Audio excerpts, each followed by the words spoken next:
നമസ്കാരം. 60-ലധികം ഇന്ത്യൻ നിർമ്മാണ തൊഴിലാളികളുടെ ആദ്യ സംഘം ഇസ്രായേലിലേക്ക് പുറപ്പെട്ടിരിക്കുകയാണ്. ഉഭയകക്ഷി ഉടമ്പടി പ്രകാരമാണ് ഇന്ത്യൻ തൊഴിലാളികൾ ഇസ്രായേലിലേക്ക് പോയതെന്ന് ഇസ്രായേലിന്റെ അംബാസിഡറായ നൗർ ഗിലോൺ വ്യക്തമാക്കിയിട്ടുണ്ട്. ഇന്ത്യൻ തൊഴിലാളികളുടെ സുരക്ഷ ഉറപ്പാക്കണമെന്ന് ഇന്ത്യൻ വിദേശകാര്യ മന്ത്രാലയം ഇസ്രായേലിനോട് ആവശ്യപ്പെട്ടിട്ടുണ്ട് എന്ന് നമ്മുടെ വിദേശകാര്യ മന്ത്രാലയ വക്താവ് രൺധീർ ജയ്സ്വാൾ വ്യക്തമാക്കുകയും ചെയ്തു. അതായത് ഇവിടെ നിന്നും പുറപ്പെട്ടിട്ടുള്ള എല്ലാ നിർമ്മാണ തൊഴിലാളികളുടെയും പൂർണ്ണ സുരക്ഷിതത്വം ഉറപ്പാക്കിക്കൊണ്ട് തന്നെയാണ് ഇന്ത്യ മുന്നോട്ട് പോകുന്നത്. ഇസ്രായേലിലേക്ക് പോയത് ആ രാജ്യവുമായി ഒപ്പുവെച്ച സർക്കാർ കരാറിന്റെ ഭാഗമായാണ്.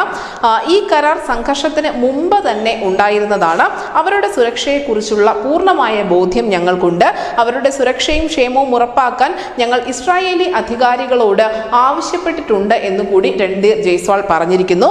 ഹരിയാനയിലെ റോഹ്തക്കിലെ മഹർഷി ദയാനന്ദ് സർവകലാശാലയിൽ നടന്ന റിക്രൂട്ട്മെന്റ് ഡ്രൈവിൽ നിന്നാണ് ആദ്യത്തെ 64 തൊഴിലാളികളെ തെരഞ്ഞെടുത്തത്. ഇസ്രായേൽ സർക്കാരിന്റെ ആവശ്യപ്രകാരം 10,000-ലധികം തൊഴിലാളികളെ റിക്രൂട്ട് ചെയ്യാൻ തന്നെയാണ് ഇന്ത്യ പദ്ധതിയിടുന്നത്.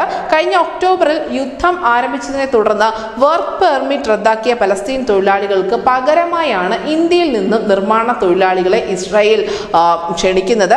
എന്തായാലും കഴിഞ്ഞ ഡിസംബറിൽ ഇസ്രായേലിന്റെ പ്രധാനമന്ത്രി ബെഞ്ചമിൻ നെതന്യാഹു ഇന്ത്യൻ പ്രധാനമന്ത്രി നരേന്ദ്രമോദിയോട് ഇന്ത്യയിൽ നിന്നുള്ള തൊഴിലാളികളുടെ വരവ് വേഗത്തിലാക്കാൻ അഭ്യർത്ഥിച്ചിട്ടുണ്ടായിരുന്നു. നിലവിൽ പ്രൊഫഷണലുകൾ ഉൾപ്പെടെ ഏകദേശം 18,000-ഓളം ഇന്ത്യൻ തൊഴിലാളികളാണ് ഇസ്രായേലിലുള്ളത്.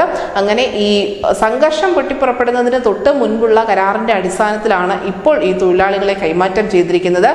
നിലവിൽ എന്തായാലും ഇവരുടെ പൂർണ്ണ സുരക്ഷ ഉറപ്പുവരുത്തേണ്ട ഒരു ബാധ്യത ഇസ്രായേലിനുണ്ട് എന്ന് ഇന്ത്യ നിരന്തരം ഓർമ്മിപ്പിക്കുന്നുമുണ്ട്. News desk city Malayalam.